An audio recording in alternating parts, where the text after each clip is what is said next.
আজকের ক্লাস এখানেই শেষ, তবে আমি তোমাদের একটা গল্প শোনাব।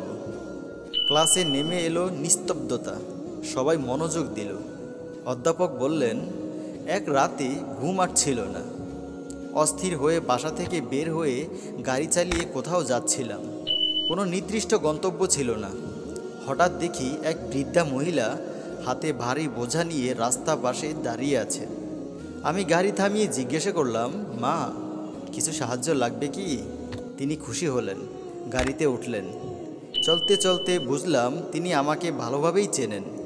তিনি আমার চোখের দিকে তাকিয়ে বললেন, ডক্টর সাহেব, আমার একটা অবৈধ সন্তান আছে।